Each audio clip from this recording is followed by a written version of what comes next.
Shalom, pastora Neide, Rosa, Neide, Regis. Onde estão meus alunos? Tá me ouvindo bem? O som tá bom? Não vou perguntar se a imagem tá boa, porque a imagem tá. Shalom, Júnior, bora lá. Hoje nós temos muita coisa.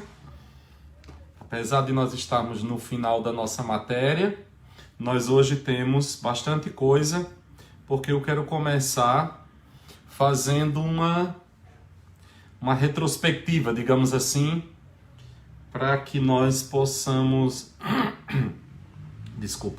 para que nós possamos nos localizar. Eu estou compartilhando aqui. Aqui que queres? Nada? Que tal? Tais aí, Regis? Sério? Presente. Vocês lembram disso, né? Fulano de tal, presente. Fulano de tal, presente. Pois bem.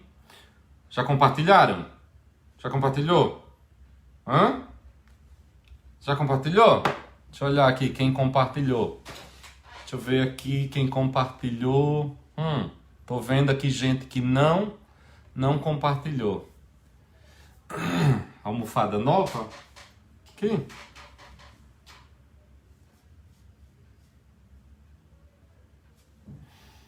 Menino, vocês olham tudo da casa dos outros, né?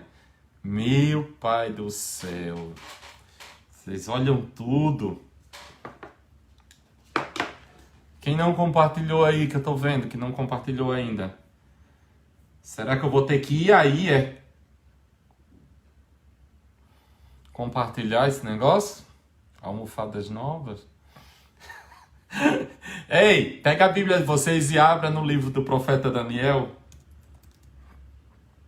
Aqui a única coisa velha é o dono da casa. O resto aqui é tudo novo. Glória a Deus. Dani. Rui. Tava pensando em você hoje, Dani. Meu macaco? Esse macaco me segue há muitos anos. Tem um macaco ali e tem um leão ali embaixo. Não nos escapa nada. Eu tô vendo, Tereza, não escapa nada. É uma coisa feia, né, Josi? Coisa feia, povo indiscreto. A camisa, essa história da camisa linda. Bora pra aula. Vamos pra aula. Que vocês, senão a gente vai ficar aqui só batendo papo. Eu tava lembrando de você, Dani. Eu entrei no encontro na Sala do Trono e eu não lhe vi. E eu comecei a sentir falta de você. Nos encontros. Essas aulas, a gente fica conversando desse jeito, depois vai tudo pro YouTube, aí fica aí pra sempre a gente batendo papo, né? Vamos orar? Você já compartilhou, todos os alunos já chegaram, então vamos orar. Bíblia aberta no livro do profeta Daniel. Estamos chegando no final. Espero que hoje a gente consiga concluir todo este assunto. E senta confortavelmente, porque nós temos muita coisa para compartilhar hoje. E eu tenho certeza que vai ser uma noite abençoada. Amém? Pai, nós chegamos na Tua presença em gratidão, em adoração. Gratos porque Tu tens sido nosso Deus, tem nos guardado, tem nos livrado, tem nos protegido, tem nos ensinado a andar contigo na dependência de quem Tu és, na certeza de que a Tua vontade sempre será a melhor para as nossas vidas. Pai, eu Te louvo pela vida de cada aluno, eu Te louvo pela vida de cada um que tem se exposto a essas mensagens, que tem se alimentado da Tua palavra, que tem sido abençoado através daquilo que Tu tens nos dado. Muito obrigado, Senhor. Obrigado porque o Teu Espírito tem nos ensinado. Obrigado por cada ensino que Tu tens revelado ao nosso coração e como isso tem nos posicionado dentro do Teu reino para que nós possamos viver da melhor maneira possível. E hoje, mais uma vez, nós nos assentamos aos pés do Teu Espírito, que é o Mestre por excelência, e nós rogamos, ensina-nos. Reconhecemos a nossa incapacidade, reconhecemos a nossa limitação, reconhecemos que nós nada temos que de Ti não tenhamos recebido. Por isso que nós nos assentamos, humildes e dependentes, diante da tua presença e rogamos, tem misericórdia de nós, revela-nos a tua palavra. E nós seremos zelosos e daremos a ti e somente a ti toda a honra, toda a glória e todo o louvor em nome de Jesus. Eu oro, Senhor, para que venha espírito de revelação sobre cada um dos alunos, Senhor, para a glória do teu nome, em nome de Jesus. Amém, amém e amém. Amém? Vamos lá? Nós estamos terminando hoje o nosso estudo sobre o livro do profeta Daniel e vale muito a pena a gente fazer um apanhado geral, né? Voltar desde o início sobre isso. Primeira coisa que nós precisamos entender é quando nós falamos sobre profecia. O que é um profeta?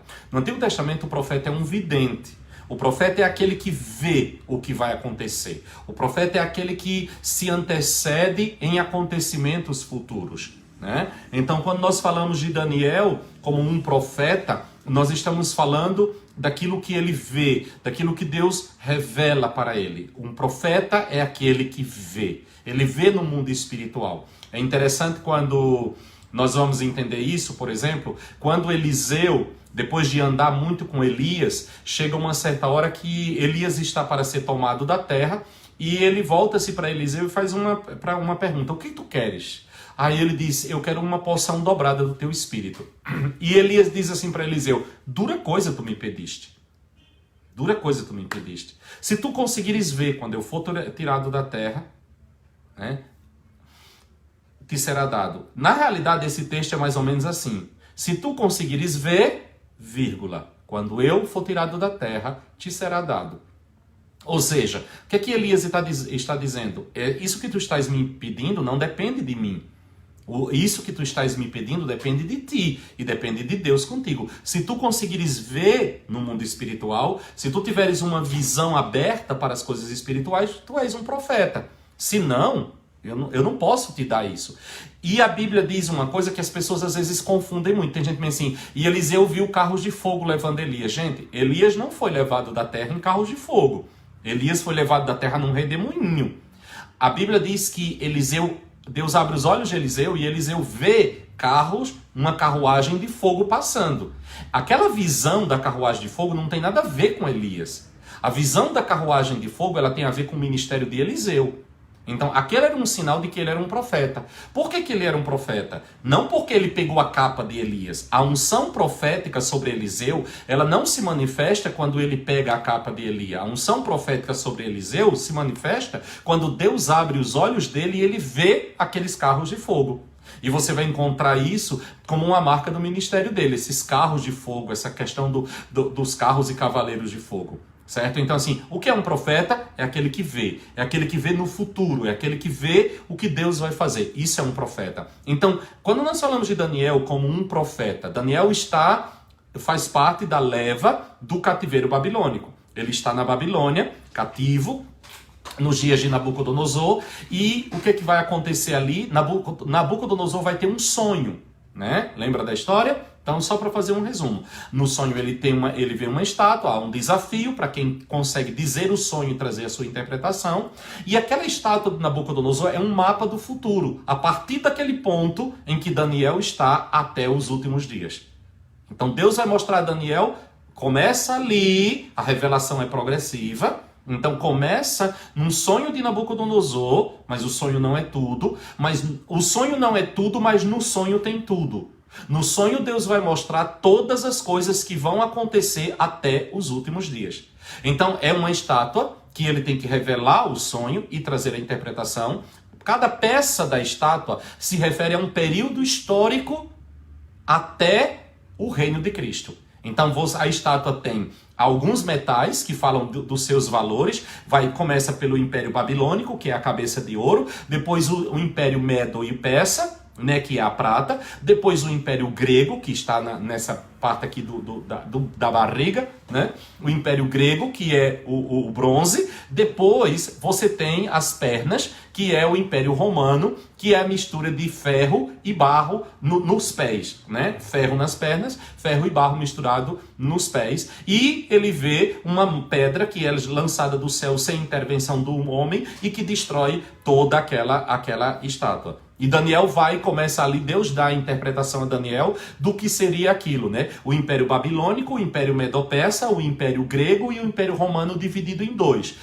As duas capitais, Roma e Constantinopla. E a pedra que é lançada de lá é o reino de Cristo, que não vem para substituir um desses reinos, que não absorve nenhum desses reinos, mas ela vem sem interferência humana no período dos romanos, porque ela bate nos pés, onde está o Império Romano, ela destrói todos esses impérios e ela se levanta como um império eterno que não vai ter mais fim, que é o império de Jesus Cristo, que é o império do Messias. Pois bem, esta é a visão humana, este é o mapa humano daquilo que Deus está trazendo, do que iria acontecer. A partir dali, Deus leva Daniel em outros níveis e ele vai começar agora a trazer animais. Nas visões de Daniel, ele vai trazer agora revelações que vão falar de animais, que falam do mundo espiritual, do que está por trás deste universo espiritual. Para cada reino, há um animal que representa o espírito que opera por trás daquele reino, né? Daniel está ali buscando a Deus porque ele leu o profeta Jeremias, eu estou apenas fazendo um resumo, ele leu o profeta Jeremias e ele descobre que o cativeiro babilônico duraria 70 anos. Ele faz as contas, Daniel já está com média de 86 anos de idade mais ou menos, ele vai para o cativeiro por volta de 15, 16 anos e Daniel começa a descobrir que o tempo chegou e ele vai gerar a profecia. E Deus vai dar muito mais do que aquilo que ele está pedindo. Depois de jejuar e orar, depois de se dedicar em buscar ao Senhor, Deus envia Gabriel, que vai trazer revelações tremendas para Daniel com respeito ao tempo do fim. Aí a palavra que você vai mais encontrar é no que diz respeito ao tempo do fim. E aí ele vai trazer o que nós chamamos das 70 semanas de Daniel. 70 semanas estão destinadas ao meu povo. Quando a Bíblia fala do meu povo para Daniel, a Bíblia não está se referindo à igreja. A Bíblia está se referindo a Israel. A chave de interpretação de Daniel não é a igreja, é Daniel.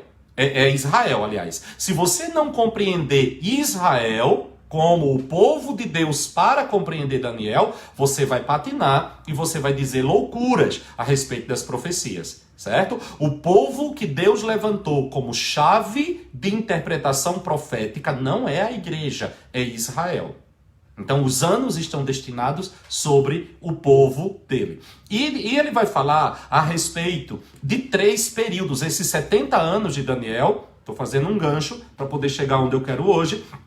Estes 70 anos de Daniel estão divididos em 3 períodos. Primeiro 7, depois 62 anos e depois mais uma semana, certo? As 69 semanas, então tem 7 semanas, 62 semanas, mais uma semana.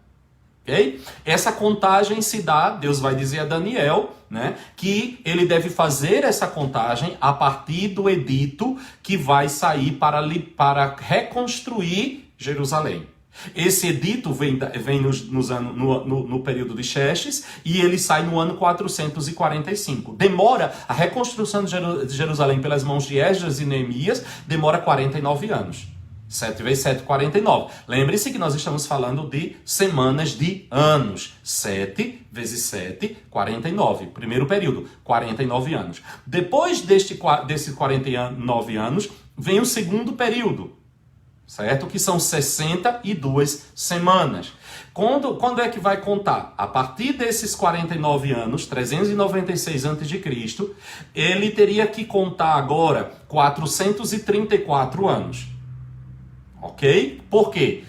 A partir do primeiro período, do primeiro 7, agora vem 62 semanas de ano, que aí ele diz, aí o ungido seria cortado. O que é o corte do ungido? A morte do Messias. Então, quando você conta de 396 a.C., se você coloca agora 434, você vai ser jogado para o ano 38 depois de Cristo.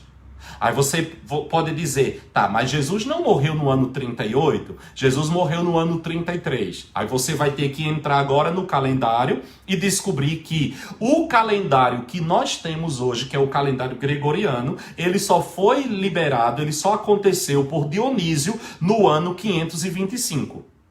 E hoje nós já sabemos que há um erro entre 4 e 7 anos neste calendário. Jesus possivelmente nasceu no ano 5 a.C., ok?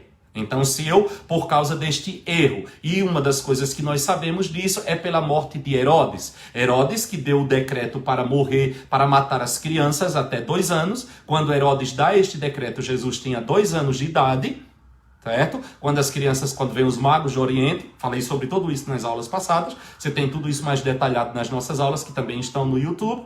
E quando Herodes morre, nós sabemos disso, que Herodes morre no ano 4 a.C. Se Herodes morreu no ano 4 a.C., e ele tinha acabado de mandar matar as crianças que tinham mais ou menos 2 anos, então Jesus deve ter nascido mais ou menos entre o ano 7 ao ano 4. Nós sempre colocamos essa diferença. Então ele deve ter nascido mais ou menos no ano 5 a.C., ok? Então se ele nasceu no ano 5 a.C., ele morreu literalmente aos 33 anos. O ungido, ele é cortado. Então nós temos agora as 62 semanas de Daniel cumpridas. As 69 semanas de Daniel. 7 semanas da restauração de Jerusalém, 62 semanas até o corte do ungido. Nós agora completamos 69 semanas. Fica faltando uma semana.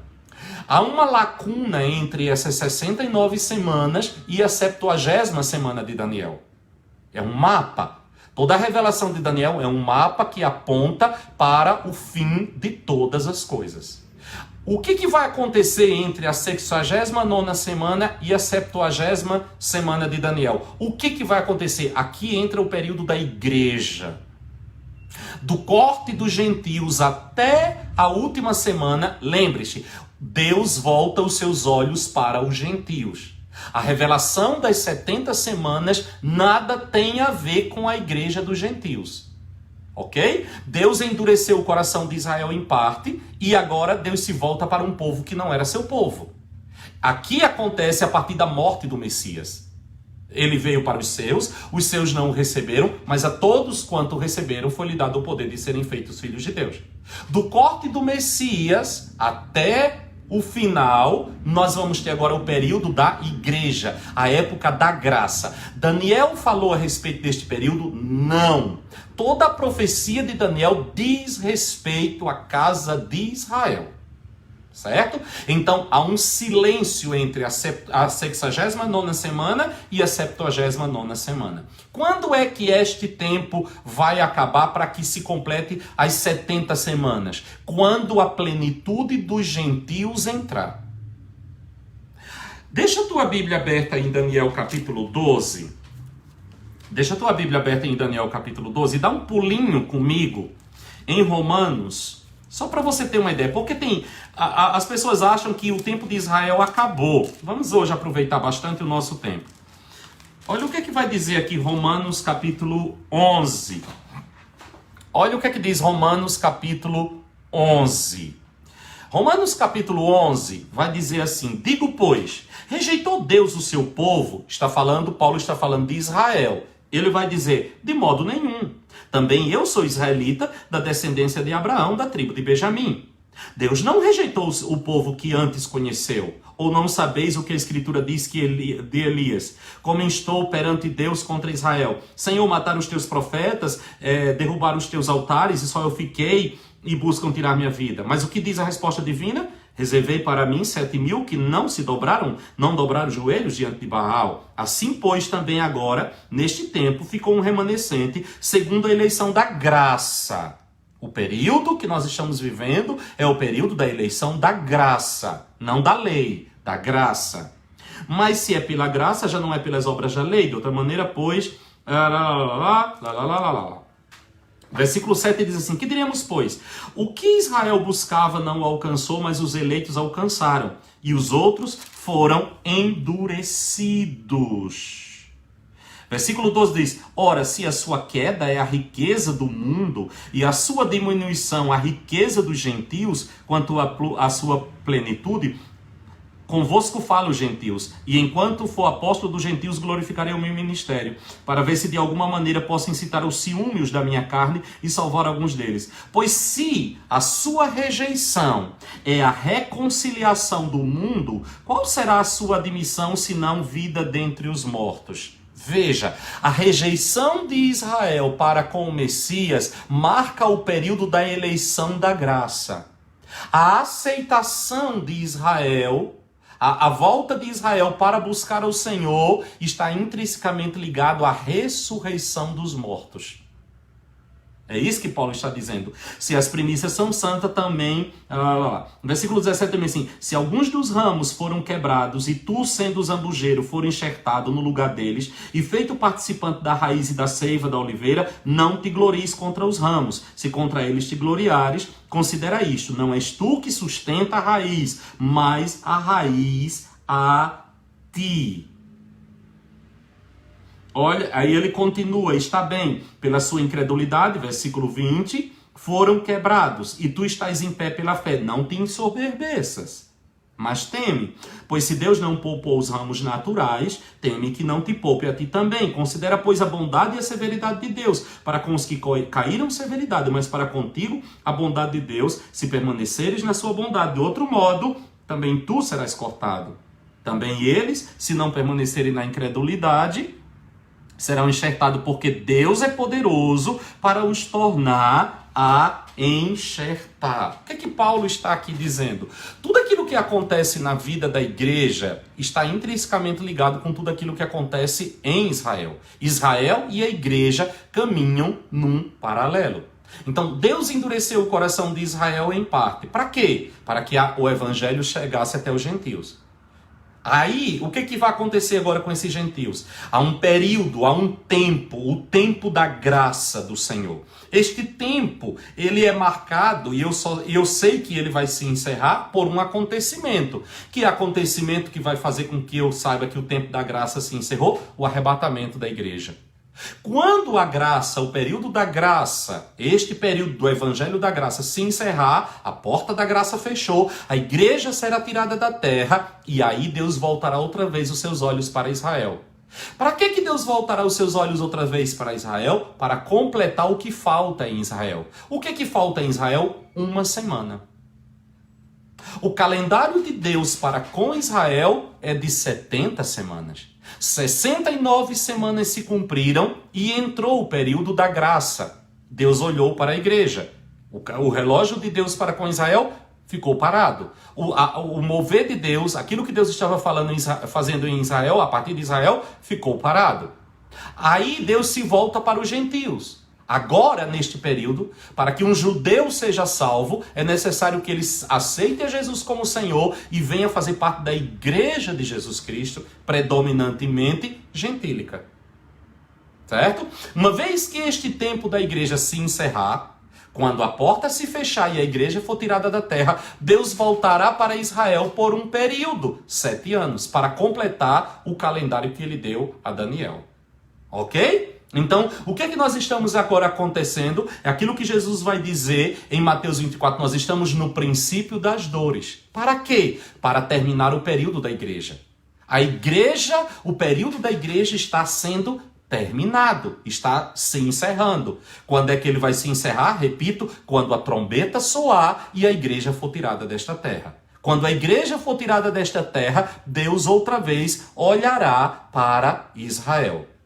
Como que você diz assim, mas espera aí, pastor, como é que Deus vai olhar para Israel? Se nós aprendemos em todas essas aulas que quando passar esse período, quando a igreja for arrebatada, a partir do arrebatamento da igreja começa o período da grande tribulação. Sim, mas o período da grande tribulação ele é dividido em 2 períodos. 3 anos e meio é uma última semana. Lembre-se, uma semana de anos. Certo? Então, 3 anos e meio mais 3 anos e meio. A igreja, nós falamos a semana passada a respeito do arrebatamento, a igreja será arrebatada, não confunda arrebatamento com volta de Jesus Cristo. No arrebatamento, Jesus não voltará. No arrebatamento, a igreja irá. E aonde é que nós nos encontraremos com o Senhor? Nas nuvens, nos ares. O mundo aqui embaixo não saberá o que aconteceu. Não verá absolutamente nada. Nós seremos tirados, abduzidos, vamos assim dizer, né? Tirados desta terra e nos encontraremos com o Senhor nos ares e partiremos para as bodas do Cordeiro. E aí começa o período da tribulação. Quando o filho da perversidade vai se manifestar, e nós falamos já dele, as marcas dele, nós falamos bastante sobre isso. Ele virá de onde? Dos pés da estátua de Nabucodonosor, os 10 países, certo? Que nasce de onde? Do último império, ok? Que nasce de onde? Do último império, o Império Romano, ok? Que faz conexão com o Império Grego. Nós já falamos bastante disso. Ele não será um chefe de Estado. Os 10 chifres que Daniel vê são 10 chefes de Estado, são 10 reis, mas ele diz que 3 destes reis vão cair e um chifre diferente vai nascer. Ele não será um rei, ele não será um chefe de Estado, ok? Ele é diferente, ele é neutro. Ele é neutro. Por quê? Porque ele precisará de ser recebido e aceito em todos os segmentos, da sociedade, a tal momento que muitos têm seus pensamentos e alguns dizem que a igreja... mas eu não creio que a igreja passará pela grande tribulação. Eu não creio que a igreja passará pela tribulação, não. Certo? É uma outra linha, não é a minha. Eu não creio que a igreja passará. Certo? Então, o que vai acontecer? Ele vai se levantar... o anticristo vai se levantar para ser bem recebido em todos os segmentos, tanto econômico, quanto social, quanto religioso. Nos primeiros 3 anos e meio da tribulação, será um tempo de bonança. Ele vai resolver os problemas econômicos do mundo, ele vai resolver a briga que existe entre judeus e árabes, certo? Ele vai reconstruir o templo que está em Jerusalém, ele vai resolver todas as coisas. Ele vai resolver todas as coisas. A gente está dizendo que neutro não dá, né? Não dá, né? Mas é uma neutralidade que ele joga de tudo quanto é lado, porque ele quer ser aceito em tudo quanto é canto. Só que depois que passar esses 3 anos e meio, que haverá prosperidade sobre a terra, ou haverá tranquilidade e paz no Médio Oriente, aí ele termina a reconstrução do Templo de Jerusalém e ele vai, assim como Antíoco Epifânio, que é um protótipo dele, o que é que ele vai fazer? Ele vai exigir que os judeus o adorem. E aí começa o grande perigo, o grande problema da grande tribulação. Porque quando ele exigir a adoração dos judeus, os judeus se recusarão a adorá-lo. E por se recusar a adorá-lo, o que vai acontecer? Todas as nações da terra se voltarão contra Israel. Porque eles dirão, esse povo queria, tudo que eles queriam era paz e ele conseguiu. Tudo que eles queriam era o templo, foi construído. O que é que esse povo quer mais? Todas as nações se levantarão contra Israel e virão para guerrear contra Israel em defesa do anticristo. E eles se juntarão no que a gente quer chamado do Vale do Armagedon, ou Vale do Meguido. Ok? E dali eles marcharão até o Vale de Josafá, que está em frente a Jerusalém. Ok? Mas vamos voltar para Daniel capítulo 12. Isso acontecerá nos últimos 3 anos e meio da grande tribulação. Nós paramos a semana passada falando justamente a respeito disso. Quando Deus diz ao profeta Daniel para ele cerrar o livro, fecha o livro. A palavra cerrar aqui dá uma ideia de preservar. Eu falei bastante disso, né? Preserva este livro para o tempo do fim. Isso era um costume muito, muito grande no meio dos persas, né? Eles tinham de pegar um livro, quando eles publicavam um livro, eles selavam uma cópia e colocavam na biblioteca. Eu acredito que até nos nossos dias, hoje, nós temos este costume, veio para a nossa civilização. Eu não sei como é que funciona aqui na Europa, mas eu sei que no Brasil, quando você vai registrar um livro, você tem que pegar uma cópia deste livro e você manda para a biblioteca municipal e esta cópia fica arquivada com um número de registro mostrando que aquilo dá os direitos autorais sobre aquela obra. Isso é um processo de selar. Isso é um processo de autenticar um livro, de assegurar a autenticidade deste livro. E é isso que Deus vai dizer para Daniel. Faz isso até quando? Até o tempo do fim. E ele vai dizer isso, uma coisa que eu acho aqui interessante. No versículo 4, no capítulo 12 de Daniel, no versículo 4, ele diz assim: mas tu, Daniel, fecha estas palavras e sela este livro até o tempo do fim. Até o fim do tempo. Muitos correrão de uma parte para outra e o conhecimento se multiplicará. Muitos correrão de uma parte para outra onde? No livro. Aqui está o livro. Este é o livro. Deus está dizendo o quê? Que nos últimos dias o conhecimento, a revelação viria sobre este livro chamado Bíblia. De que os homens correriam nas páginas deste livro de um lado para o outro e que a revelação sobre as profecias do livro seriam trazidas ao coração dos homens. E ele também fala de uma ciência humana, seria quando que o fim de todas as coisas, quando que Deus vai considerar, aqui nós temos algumas marcas que vão falar a respeito deste tempo do fim. O tempo do fim seria um tempo de uma explosão de conhecimento, tanto da revelação de Deus, quanto do conhecimento científico secular. Okay? Então, nós teríamos uma abertura, um avanço extraordinário. O tempo do fim seria um tempo de exposição, de abertura, de entendimento extraordinário das Sagradas Escrituras, mas também seria um tempo em que a tecnologia caminharia numa velocidade jamais vista. Queridos, nós estamos vivendo, por exemplo, um período de pandemia. O mundo corre para produzir uma vacina. Até a última peste que nós tivemos no mundo, o tempo, até agora chegar nessa onda do coronavírus, o tempo natural que se levava até 2019. O tempo natural que se levava para produzir uma vacina, o que se tem conhecimento até hoje, era de no mínimo 5 a 7 anos. Esse era o tempo que a comunidade científica levava para produzir uma vacina. Nós começou esta pandemia no final de 2019. A previsão é que até o final de agosto deste ano, uma vacina já esteja pronta para ser utilizada em grandes escalas ao redor do mundo. Querido, nós demos um salto de 7 anos para 7 meses. Algo que levava até o ano passado 7 anos para ser produzido, durou 7 meses. Isso é inédito. Nós estamos vivendo isso. Entendimento da palavra, meu Deus, 6 meses, né? 6 meses, 7 meses. Então, assim, o entendimento da palavra começou a explodir. O que é que Deus está dizendo? Este seria o tempo do fim. E nós não podemos esquecer de Mateus 24.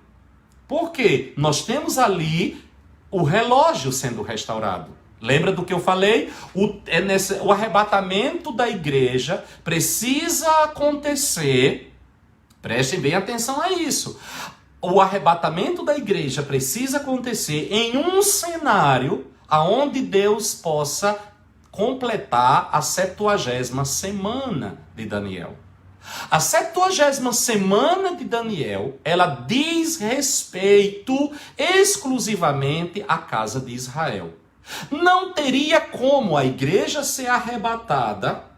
Presta bem atenção a isso, que como diz o povo aí, é forte o que eu vou dizer agora. A igreja não teria como ser arrebatada, dando espaço para que Deus completasse a 70ª semana de Daniel, sem que o Estado de Israel fosse restaurado, uma vez que essa 70ª semana diz respeito exclusivo a Israel.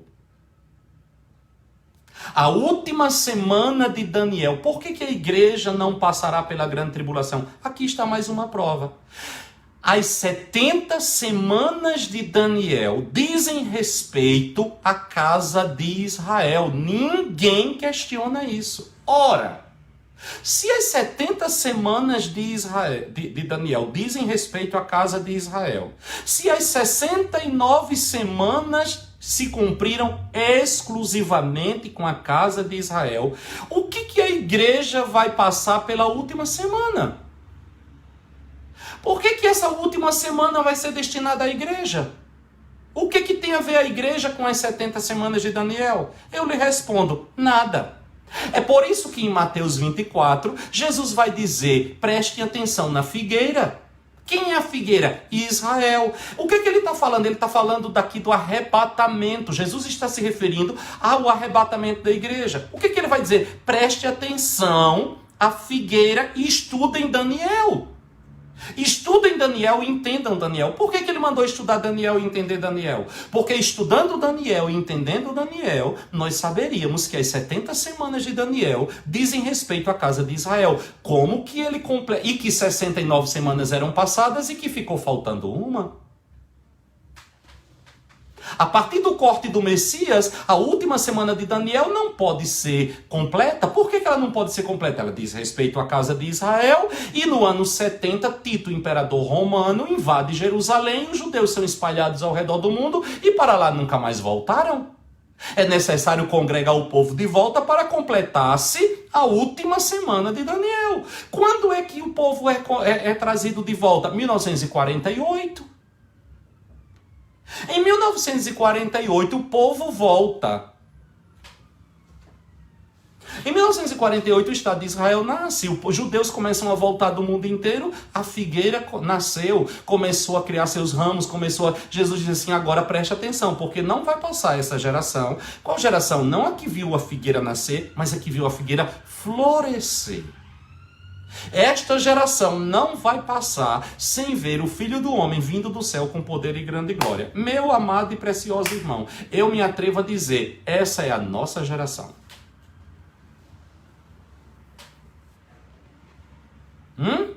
Então nós estamos num cenário aqui perfeito para quê? Para que a igreja seja arrebatada.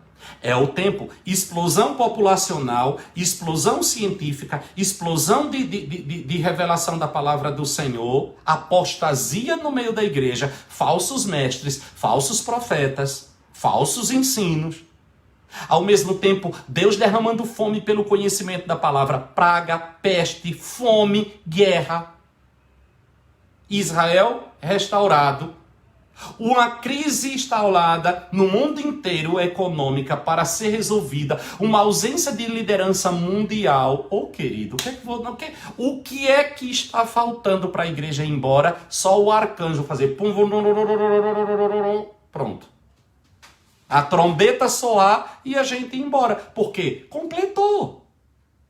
Eu estou procurando profecias que não tenham se cumprido ainda, de tudo aquilo que disse Daniel, de tudo aquilo que está em Apocalipse, de tudo aquilo que profetizou Jesus Cristo, e eu não encontro nenhuma que não tenha se cumprido. Nós estamos vivendo um cenário como nunca se viu em toda a história desde que a igreja nasceu. Agora vamos lá, vamos continuar aqui. Nós estamos vivendo esse período. Quando se dará o fim? No versículo 7, voltando para Daniel, capítulo 12, versículo 7. Olha o que é que ele vai dizer aqui. Ouvi o homem vestido de linho que estava sobre as águas do rio, quando levantou a mão direita e a mão esquerda no céu, e jurou por aquele que vive eternamente, que depois de um tempo, de tempos e metade de um tempo, e quando tiverem acabado de destruir o poder do povo santo, todas estas coisas serão cumpridas. Olha aqui o que é que ele vai dizer. Quando é que vai se dar o fim? Aí sim, agora ele está falando quando vai se dar a volta de Jesus. Quando ele descerá do céu com os seus santos, com poder e grande glória. Como é que ele vai dizer? Quando depois de um tempo, tempos e metade de um tempo. Um tempo, primeiro ano, tempos, 2 anos, metade de um tempo, 3 anos e meio. Lembra do que eu falei? São 7 anos de tribulação. Os primeiros 3 anos e meio é de bonança. Quando se disser paz, paz, paz, virá repentina destruição. Aí haverá um ataque. Qual o objetivo? Destruir o poder do povo santo. Quem é esse povo santo? Israel. Quanto tempo vai durar isso? Mais 3 anos e meio. Depois que se completar esse tempo, então virá o poder, virá o tempo do fim. Aí o que é que ele vai dizer aqui? O anticristo será abatido no auge do seu poder, né? Ele diz assim, e quando tiver acabado de destruir o povo santo, todas estas coisas serão cumpridas. No versículo 8 diz, fala a respeito de Daniel receber uma revelação, mas não entender nada. Ouvi, mas não entendi.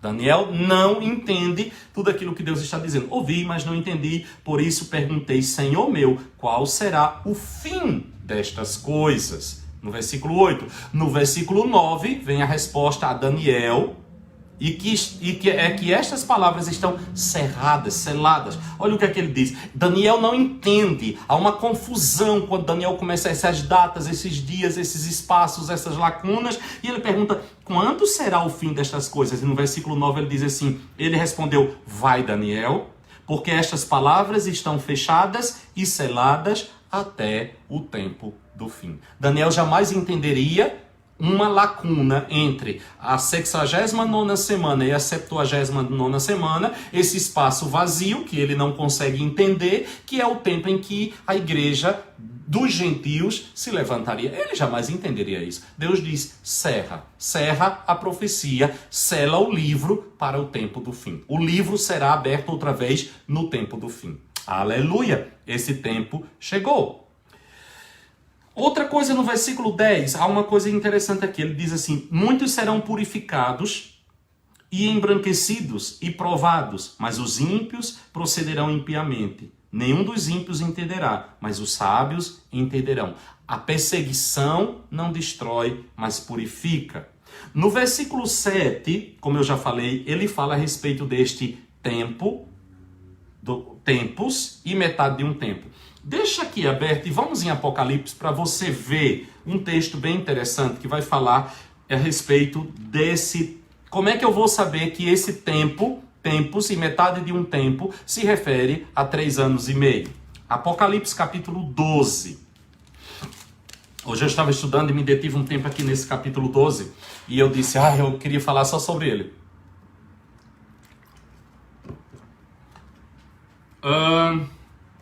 No capítulo 12 tem uma coisa aqui bem interessante. Eu vou ler o capítulo 12, nós temos aqui ainda um tempinho. Eu vou ler o capítulo 12 para vocês e vou tocar para você entender aqui algumas coisas. Não vou fazer uma exegese do capítulo 12 de Apocalipse, porque não daria nem tempo para isso. Mas é a visão da mulher e do dragão. Certo? A visão da mulher e o dragão. Viu-se um grande sinal no céu. Uma mulher vestida de sol, tendo a lua debaixo dos pés e uma coroa de 12 estrelas sobre a cabeça. Ela estava grávida e gritava com as dores do parto, sofrendo tormentos para dar à luz. Viu-se também outro sinal no céu, um grande dragão vermelho, que tinha 7 cabeças e 10 chifres, e sobre suas cabeças 7 diademas. A sua cauda levou após si a terça parte das estrelas do céu e lançou-as sobre a terra. O dragão parou diante da mulher que estava prestes a dar à luz para que, dando ela a luz, lhe devorasse o filho. Eu não vou fazer um estudo aqui profundo. Quem é este dragão? Esse dragão? Satanás. Ele é a antiga serpente, o dragão, que conseguiu levar juntamente com ele, numa guerra que teve no céu, a terça parte dos seres celestiais que se transformaram em demônios. Quem é esta mulher que João está vendo aqui? Israel é esta mulher. Israel é esta mulher. A mulher que está grávida para dar à luz a um filho. Israel é a mulher que gera o Messias. Israel é a mulher que traz o filho à luz. Certo? Aí o que é que ele vai dizer? Versículo 5. Ela deu à luz um filho. O Messias, o Salvador, um varão que há de reger todas as nações com vara de ferro.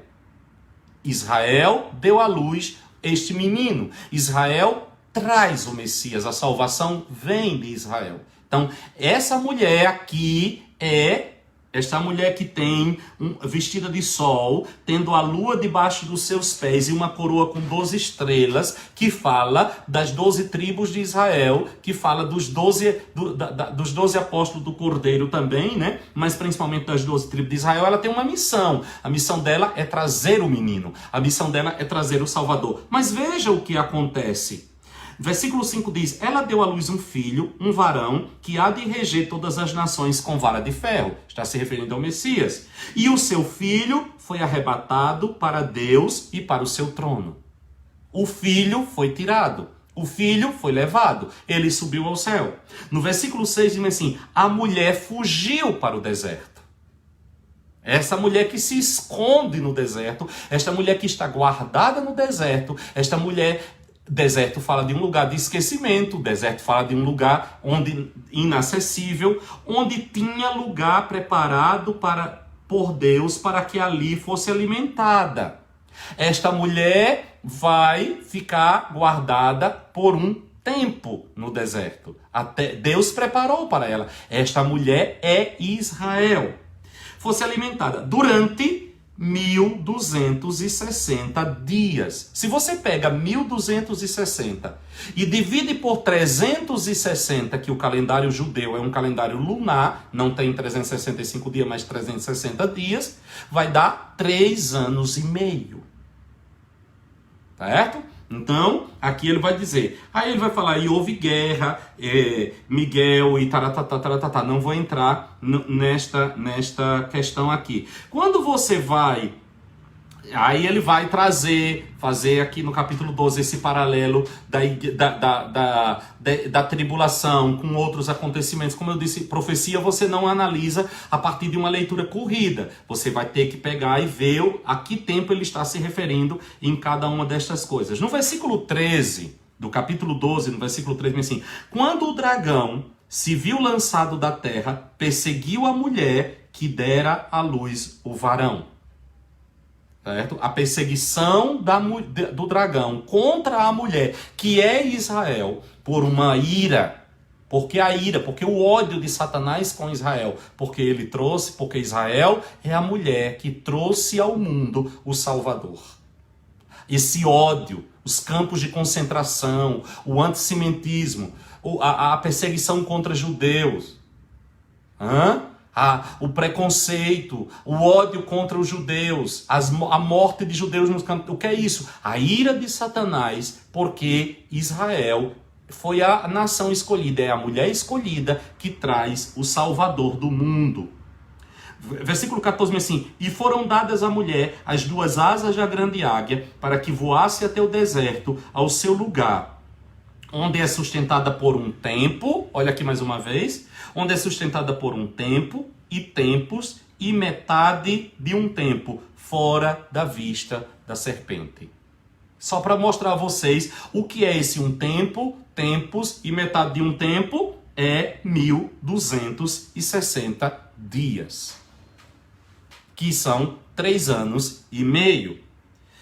Só para completar a leitura, ele diz assim, então a serpente lançou da sua boca atrás da mulher a água como um rio, a fim de fazer com que ela fosse arrebatada pela corrente. Mas a terra ajudou a mulher, abrindo a sua boca e engolindo o rio que o dragão lançara da sua boca. Então o dragão irou-se contra a mulher e foi fazer guerra aos demais filhos dela, os que guardam os mandamentos de Deus e mantêm o testemunho de Jesus. Veja, o primeiro ódio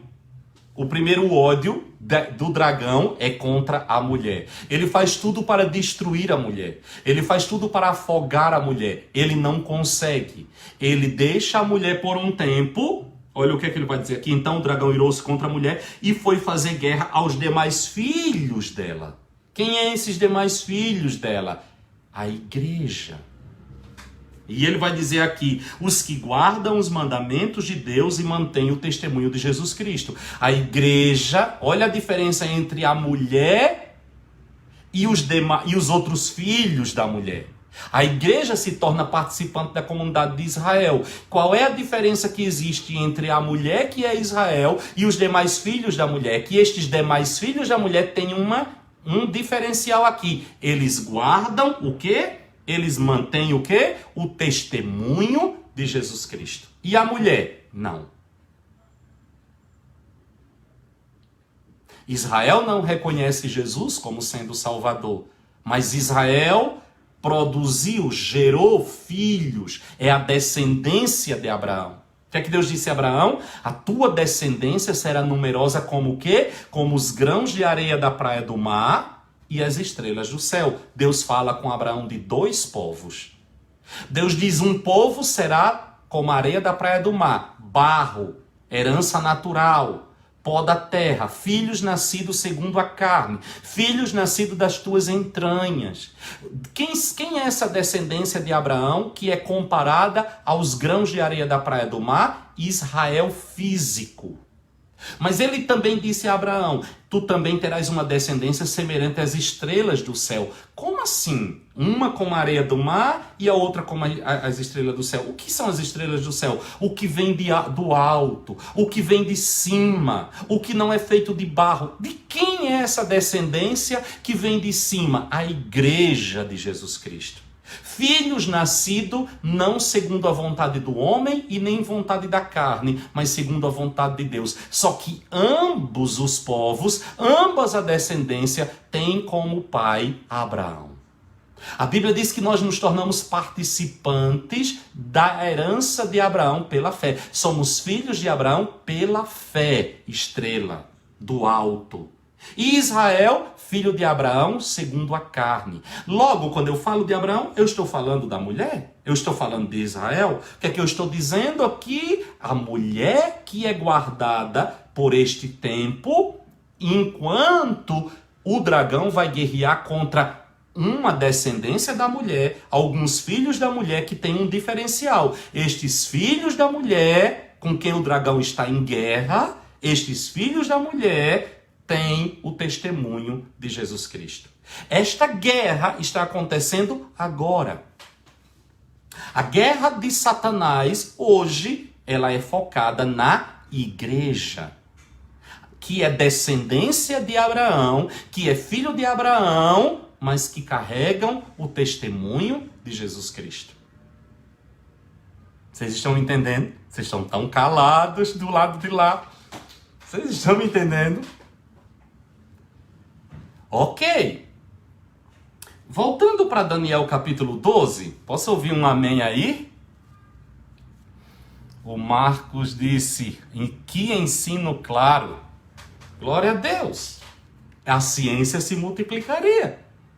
A ciência se multiplicaria. Então, o que aconteceu? É necessário... Agora, você tem que entender estas coisas para que você possa se localizar e descobrir que há um tratamento com a igreja, há um tratamento com Israel. Ficou claro isso para vocês? Ficou claro? As 70 semanas de Daniel dizem respeito a Israel. É necessário. Por que Jesus disse que nós deveríamos olhar para a figueira enquanto estudávamos Daniel? Por quê? Porque faltava uma semana. E esta semana que faltava para completar o que ele revelou a Daniel é uma semana que diz respeito a Israel. Como que Deus vai... Como que esta semana iria se cumprir se Israel estava espalhado na terra? Se até o nome de Israel mudou para Palestina, Jerusalém mudou de nome para ele, a Capitolina. O povo desapareceu. Todo mundo dizia que não tinha mais gente. Tem uma semana para se completar. As 70 semanas diz respeito a Israel. Israel sumiu. Como é que eu vou saber? Qual é o sinal de que essa semana profética que falta de Daniel pode se completar? Tem que primeiro restaurar Israel. Se não restaurar Israel, não tem como completar a semana.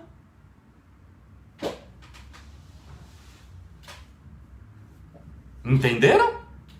Enquanto isso, a guerra é contra a igreja. Agora a guerra é contra a igreja. Quando a igreja, então, o inimigo lida com cada coisa em cada tempo. É necessário tirar a igreja para que o tratamento se volte para Israel. A igreja não poderia ter sido arrebatada enquanto Israel não fosse restaurado. Por quê? Onde era que ia completar a 70ª semana? Em que cenário? Primeiro restaura Israel. Por isso que o profeta disse, poderia uma nação nascer em um único dia? Deus fará Sião nascer em uma única vez. E Deus vai trazer. Por que é tão importante entender Israel? Por que é tão importante o retorno do povo de Israel, do povo hebreu para a Terra Santa? Por quê? Porque Deus tem um encontro com eles lá. Deus tem algo que está faltando para resolver com eles lá. Por isso que Deus disse que ia trazer dos 4 cantos da terra, ele ia trazer de volta o povo. Para quê? Para uma assembleia com Deus. E essa assembleia vai durar 7 anos. É a grande tribulação. E eu repito mais uma vez, não tem nada a ver com a igreja. A grande tribulação não tem não. Como é que a igreja vai participar disso? O que é que a igreja... Não, a igreja vai passar pela grande tribulação. Em que contexto? Em que contexto? Se as 70 semanas de Daniel dizem respeito somente a Israel, o que é que a igreja vai fazer no meio dessa história? A igreja não participou de 69 semanas, vai participar da última. Por quê? Com qual sentido? E o que é que vai acontecer? A igreja vai ser arrebatada primeiro. A igreja vai ser tirada da terra primeiro. A igreja vai ser levada para as bodas do Cordeiro. Agora, há um texto aqui em Daniel que ele é totalmente enigmático. Ele é enigmático, que está no versículo 11 e no versículo 12 do capítulo 12 de Daniel. Versículo 11 e versículo 12 diz assim: desde o tempo em que o sacrifício contínuo foi tirado, é enigmático, mas nós vamos desenigmatizar ele hoje aqui. Desde o tempo em que o sacrifício contínuo foi tirado e posta a abominação desoladora, haverá 1290 dias. O que é isso? Nas 7 semanas de Daniel, se você vai fazer aqui uma divisão, isso aqui vai dar 3 anos e meio, certo? O que é que ele vai dizer? Como eu já disse aqui para vocês. Como eu já disse aqui para vocês, o que é que vai acontecer? A igreja será retirada da terra e entrará o período da tribulação. Neste período, os 3 anos e meio será maravilhoso. O templo será reconstruído, os judeus voltarão a sacrificar. Mas aí ele diz assim, desde o tempo em que o sacrifício contínuo for tirado, depois de 3 anos e meio, o anticristo vai proibir o sacrifício porque ele vai exigir que o povo sacrifique a ele. Aí o que Deus diz assim? E posta a abominação desoladora. Quando é que isso vai acontecer? Possivelmente ele vai sacrificar animais impuros dentro do templo, como fez Antíoco Epifânio. Ele pode sacrificar um porco ou coisa semelhante dentro do templo. Deus está dizendo aqui para Daniel, a partir deste momento, você vai contar 1290 dias. É que vai acabar tudo. Dá 3 anos e meio. Um pouquinho a mais, um pouquinho a menos. Mas é mais ou menos isso. É quando vai acabar. Versículo 12 diz assim, bem-aventurados que espera e chega até 1335 dias. Estende um pouco mais, né? Alguns dizem que esses dias aqui se referem ao final de tudo, né? Ao período final de todas as coisas na segunda ressurreição. Não temos muita certeza, mas sabemos que isso nos arremete para depois do segundo período da grande tribulação. No versículo 13, vai falar que a perseguição não vai roubar a recompensa. Olha o que é que ele vai dizer. Tu, porém, vai-te até que chegue o fim. Tu repousarás. E então, no fim dos dias, levantarás para receber a tua herança. Que maravilha, né? O que é que Deus está dizendo para Daniel? Esse repousar aqui é morrer. Ele está dizendo, esses acontecimentos não vão ser nos teus dias. Não vão ser agora. Tu vais repousar, tu vais morrer. Mas no final dos dias, tu te levantarás para receber a tua herança. Esta promessa do Senhor, ela está firme sobre as nossas vidas. Ela está firme. O Senhor não vai anular a sua promessa. Vamos lá em Apocalipse, no capítulo 2. E aqui eu encerro. Apocalipse, capítulo 2, no versículo 10. Apocalipse, capítulo 2, no versículo 10, diz assim: não temas as coisas que estáis para sofrer. Escutai. Escutai. O diabo lançará alguns de vós na prisão, para que sejais provados e tereis uma tribulação de 10 dias. Ser fiel até a morte, e eu te darei a coroa da vida. O que Deus está dizendo aqui? O que é esse ser fiel até a morte? Não é ser fiel até você morrer, o dia de você morrer. Que você seja também. Mas o que é que ele está dizendo? Seja fiel àquilo que Deus te deu. Nem que para isso você seja obrigado a morrer. Ser fiel até a morte não é no sentido de tempo, mas é no sentido de ir até as últimas consequências em fidelidade àquilo que o Senhor nos deu. Amém? Amados irmãos, diante de tudo isso que nós estudamos, diante de tudo isso que nós vimos, estudando as profecias de Daniel, nós podemos chegar a uma única conclusão. Nós estamos vivendo o melhor período de toda a história da humanidade. Não há muito o que se esperar mais. Nós temos que correr contra o tempo para arrancar o maior número possível de pessoas das garras de Satanás. Porque, como diz em Mateus 24:14, este evangelho do reino será pregado como testemunho a todas as nações, e então virá o fim. Todas as profecias estão se cumprindo, inclusive esta. A Bíblia não diz que todas as nações serão salvas, mas a Bíblia diz que haverão representantes de todas as nações. Hoje, apesar de nós estarmos vivendo um período de pandemia, apesar de nós estarmos vivendo esse período de tanta insegurança em todas as áreas, o Evangelho está sendo pregado como nunca foi em toda a história da humanidade.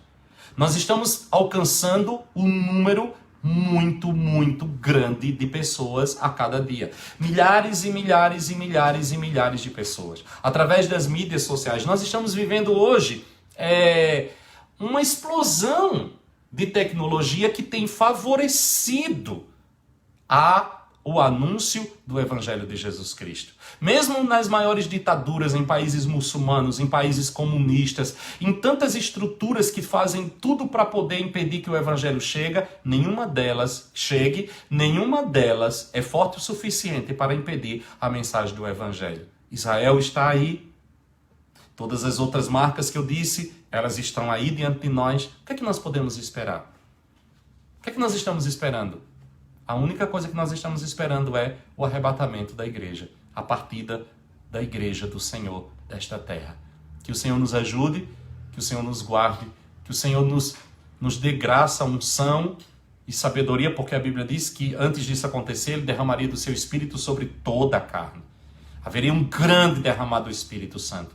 Eu estou aguardando este grande derramado do Espírito sobre todos, sobre homens, mulheres, jovens e crianças. Os vossos jovens profetizarão, os vossos velhos sonharão sonhos, e o Senhor derramará sobre toda a carne o seu Espírito. Haverá um derramado do Espírito como nunca em toda a história da humanidade. E nós veremos a maior colheita de almas que nós já vimos em toda a história da humanidade. E Deus quer usar quem? Deus quer usar você. Deus quer usar a mim. Deus quer usar a nossa vida. Amados, a única coisa que Deus espera é que nós nos coloquemos nas suas mãos. Que nós nos dispusemos a ser usados por Ele. Se você disser sim, Senhor, Ele vai te usar. Ele vai te usar. E você vai descobrir o verdadeiro sentido desta vida. É ser um instrumento nas mãos do Senhor. Amém. Minha oração a Deus é que o Espírito de Deus nos traga cada vez mais luz e revelação. Não para que nós enchamos a nossa mente de informação, mas para que nós possamos servi-lo cada vez melhor, para que nós possamos ser mais úteis nas mãos do Senhor e ver este Evangelho sendo alcançado. Até em países fascistas, Teresa, né? O Evangelho está sendo alcançado de uma maneira assim estrondorosa. Deus é fiel. A palavra do Senhor não está presa. A palavra do Senhor não pode nunca ser presa. Amém? Eu espero que vocês tenham entendido tudo, que não tenha ficado nenhuma dúvida. E a partir da próxima semana, na próxima sexta-feira, eu quero fazer um estudo com vocês a respeito do 7º dia. O que significa nesta revelação da volta de Jesus Cristo? Vamos entender o 7º dia como um sinal do milênio de Jesus Cristo. Vamos entender o 7º dia como também um calendário de Deus na sua revelação. Não perca, na próxima sexta-feira nós estaremos estudando a respeito do sábado do Senhor. E vai ser um estudo fascinante. Eu tenho certeza, muitos têm me pedido e é um assunto que gera muita dúvida e muita curiosidade. O sábado é o dia do Senhor? O que ele significa? O que é o sábado? É lei? É graça?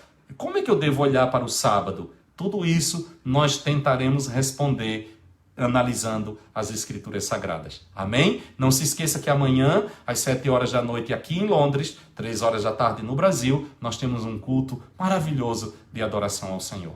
Que Deus te abençoe, que Deus te guarde. Pai, eu oro pela vida de cada um dos meus irmãos, eu oro pela vida de cada uma das minhas irmãs, espalhada ao redor deste globo terra. Que a tua presença, que a tua palavra, que o teu Espírito os guarde e que, ó Deus, o conhecimento destas coisas não seja apenas para responder curiosidades nossas, mas que seja para nos posicionar no teu reino, para assim servir-te cada dia mais e melhor.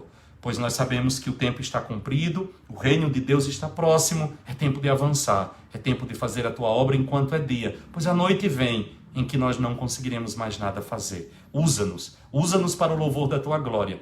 E nós seremos sinceros, e nós seremos cuidadosos, e tributaremos a ti toda a honra, toda a glória e todo o louvor. Em nome de Jesus. Amém, amém e amém. Amém?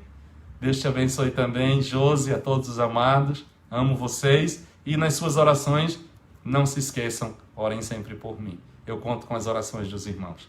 Um grande abraço, fiquem com Deus. Shabbat Shalom. Até amanhã.